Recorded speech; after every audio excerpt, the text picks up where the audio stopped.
పక్క సెక్రటేరియట్లో పరిస్థితులు అలాగ ఉన్నాయి, మరో పక్క అసెంబ్లీలో మొన్నటి మనం చూసాము ఎమ్మెల్సీలు ప్రమాణ స్వీకారం ఆ రోజు ఏం జరిగిందని 4 లక్షలు చేతివాటం. మరో పక్క చూస్తేనేమో అంటే 4 లక్షలు చేతివాటం అంటే లా అండ్ ఆర్డర్ ఆ టెరిటరీలోనే ప్రొటెక్షన్ ప్రాపర్గా లేదన్నది ఒప్పుకోవాలి.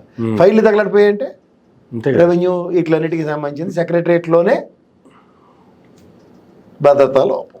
ఓవరాల్గా ఏ జరిగినా కూడా జగన్మోహన్ రెడ్డి మనుషులు ఇంకా ఉన్నారు కాబట్టి వ్యవస్థలు ఇలా తగలడ్డాయి. ఆ మనుషులు 45 ఏళ్ళు బట్టి రాజకీయాలు చేసేస్తూ వీళ్ళు 3-4 టర్ములు బట్టి ముఖ్యమంత్రులు చేస్తే వీళ్ళ టీం మాత్రం ఉండదు లోపల.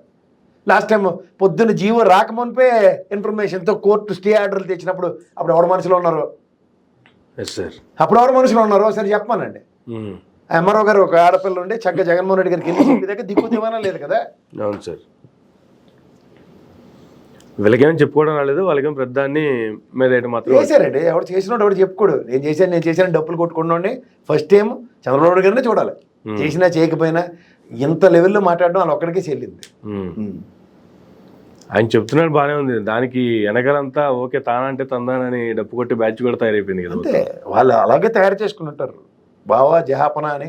మన చిన్నప్పుడు రాజ్ దర్బార్లు అవి చూసినప్పుడు ఇలాంటివి జహాపన అని ఇలా అనుకుంటూ నడుము ఎత్తివాడు కదా అక్కడికి బయటికి పోయేదాకా. అలాంటి నాగరాజ బ్యాచ్లు బోల్డ్ మంది అంటారు. సో ఇవన్నీ ఇంకెంతకాలం పోయినా ఇలా జగన్మోహన్ రెడ్డి మీద తీసుకుంటూ పోవడం తప్ప ఇంక వీళ్ళకి వేరే ఏదైనా సరే ఇంకా వెరైటీగా ఏదైనా ప్రశ్న అడగండి, మీకు 11 వచ్చాయి. అంత జగన్మోహన్ రెడ్డి రాష్ట్రాన్ని భ్రష్టు పెట్టించాడు. ఏం భ్రష్టు పెట్టించాడని అసెంబ్లీలో నాలటోడో క్వశ్చన్ అడగగానే మిగిలిన ఉన్న 11 మంది ఎమ్మెల్యేలు కానీ అవతల ఉన్న మండలంలో అడిగిన ప్రశ్నలకి అలా అనుకున్నాం కానీ అలా ఏం జరగలేదు కానీ ఇలాగే జరిగింది అని అశ్వత్థమాత కొంచెం చెప్పిపోతున్నారు. పేపర్లో వచ్చి చూసి మేము నిజమని నమ్మి అనుకున్నాం. ఎప్పుడో 1000 అబద్ధాలు ఆడి పెళ్లి చేయమన్నాడు కానీ ఇన్ని అబద్ధాలు ఆడి ప్రభుత్వ స్థాపన జరుగుతుందని ఫస్ట్ టైం చూసాం. నేను ఎప్పుడూ చెప్తానే ఉన్నాను, అదే జరిగింది. సరే, ఎన్ని అబద్ధాలు అన్నా అబద్ధాలు ఆడైతే ఫైనల్గా ప్రభుత్వ స్థాపన చేశారు. చేసిన తర్వాత అయితే రాష్ట్రానికి చేయాల్సిన మంచో ఎందుకోసం ప్రభుత్వానికి వచ్చారో అదైతే నెరవేరాలి కదా సార్. నెరవేరాలంటే చెయ్యం. లాస్ట్ టైం చేశారు 650-36 ఎన్నో ప్రామిస్ ఇచ్చారు, మేనిఫెస్టో తీశారు. ప్రభుత్వం రాలేదు నెక్స్ట్ టైం. తర్వాత మళ్ళీ ప్రభుత్వం ఇచ్చారు కదా. ప్రజలు వాళ్ళు ఇష్టం వచ్చిన డెసిషన్లు తీసుకునే సామర్థ్యం వాళ్ళకు ఉన్నప్పుడు మనం ఏంటి చేయలేము. ఇప్పుడు తెలుస్తుంది, కిర్రమంటుంది ఒక్కడికి తెలుస్తుంది, అది కష్టం. ఏమిలో రూపాయి ఉంటేనండి ఎవడిదేనా, రూపాయి లేనప్పుడు ఎవడు ఏం చెప్పినా పెట్టకథలు కాకమ్మ కథలు ఎన్నాళ్ళు అంటారు. అందుకే మొన్న P4 సభకు వచ్చారు, చస్ మళ్ళీ ఇదే సోదేహ అని పోయారు తప్ప ఆ P4లో ఎవడు లబ్ధిదారుడు ఎవడికి ఎంత ఇస్తారు చెప్పి అరే ఈరోజు ఈ దాతృత్వ హృదయంతో వచ్చిన వాళ్ళు అని చెప్పారు అనుకో. ఎందుకంటే 1,64,00,000 కుటుంబాలు ఉన్నాయి, దగ్గర 1,41,00,000 మందికి వైట్ రేషన్ కార్డులు ఉన్నాయి. అంటే ఇంచుమించు 90% వైట్ రేషన్ కార్డులు ఉన్న వాళ్ళు బిలో పవర్టీలో ఉన్నట్టే కదా. పోనీ మనం ఒక్కడ అక్కర్లే. దేశంలో లెక్కలు చెప్పిన దాంట్లో 117 కోట్ల మంది ఇప్పుడు 2011 జనాభా లెక్కల ప్రకారం అందులో 80 కోట్ల మందికి వైట్ రేషన్ కార్డు సమానంగా మేము రేషన్ ఇస్తున్నామని ప్రధాని నరేంద్ర మోడీ గారే అనౌన్స్ చేసినప్పుడు, ఎందుకంటే వీళ్ళు చెప్పి 150-160 కోట్లు నాకేంటి సంబంధం? ఎందుకు జనాభా లెక్కలు పెట్టలే, అవన్నీ కాకి లెక్కల కింద సంబంధం. సో ఇది గమనిస్తే ఓవరాల్గా ఎంతమంది ట్యాక్స్ పేయర్స్ 8,40,000 మంది ఎంతో పే చేస్తే అందులో సగం మంది నిల్లు రెట్టలే. అందులో అందరిని తీసుకొచ్చి మళ్ళీ నిలబెట్టి ఆడు ఆల్రెడీ ట్యాక్స్ కట్టినోడే ప్రత్యక్ష పరోక్ష పనులు 1-2 సార్లు ఆడు ట్యాక్స్ కట్టి జీతం తీసుకుని వస్తున్నాడు, మళ్ళీ ట్యాక్స్ కట్టి ప్రతి వస్తువు కొంటున్నాడు. ఆయన మళ్ళీ తీసుకొచ్చారు నువ్వు దాతవి నువ్వే ఇవ్వాలి ఈయన కాపాడంటే ఏమైనా అర్థం ఉందా? వీధి మొత్తం మీద ఒకరిని ఐడెంటిఫై చేసి చిన్నప్పుడు నాది ఒక ఎగ్జాంపుల్ చెప్తాను. మేము చదువుకునే స్కూల్లో ఒక యూనిఫామ్ పెట్టారు. ఆ యూనిఫామ్ పెట్టినప్పుడు మా ఫ్రెండ్స్ అందరం అనుకున్నాం, అరే అందరికీ యూనిఫామ్ ఉంది, మనలో ఒకటికి కొంచెం ఇబ్బందిగా ఉంది, మనందరం డబ్బులు వేసుకున్నట్టు యూనిఫామ్ కొనేద్దాంరా అనుకున్నాం. కొనిచ్చాం, మా ఇంటెన్షన్ కరెక్టే. కానీ 10 మందిలో వాడిని మేము ఎక్స్పోజ్ చేసాము, వాడు లేనివాడని.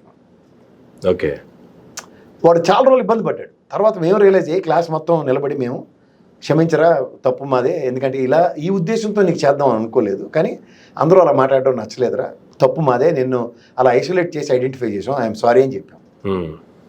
అది అంటే మా ఫ్రెండ్స్ అందరికీ కూడా రియలైజేషన్ అట్లాగే వచ్చింది, అరే అనవసరంగా ఈ పని చేసాంరా మనం అని. అలా కాకుండా స్మార్ట్గా నేను ఇంకోటో డెసిషన్ తీసుకుని కొనుంటే అది మూడో కంటికి తెలియదు కదా. నేను ఎవరికి చెప్పను కదా నేను అడిగి కొనిచ్చానని, because our intention is clear.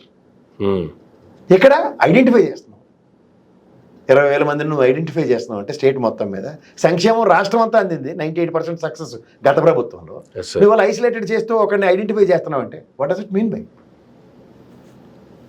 ఇంక 20,000 మందికి ఇచ్చేస్తే రాష్ట్రం అంతా ఇచ్చేసినట్టు. ఇచ్చేసినట్టే.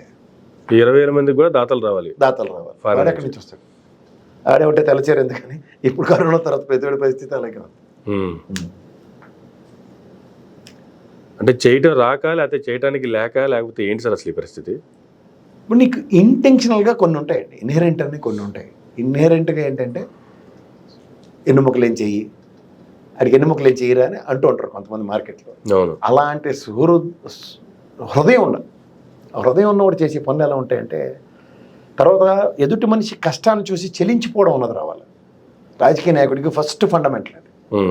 అవి ఎప్పుడైతే లాంగ్ టర్మ్ ప్రాస్పెక్ట్ ఉంటుంది. ఇప్పుడు రాజశేఖర రెడ్డి గారు ఆరోగ్యశ్రీ దేనికి, దాన్ని ఒక బ్రాడ్ ప్రాస్పెక్ట్లో ఇంట్రడ్యూస్ చేయగలిగాడు ఆయన.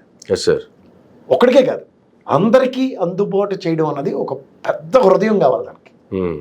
ఒక చేస్తే చరిత్రలో ఇప్పుడు ₹2 కిలో బియ్యం రామారావు గారు తీసుకున్న డెసిషన్.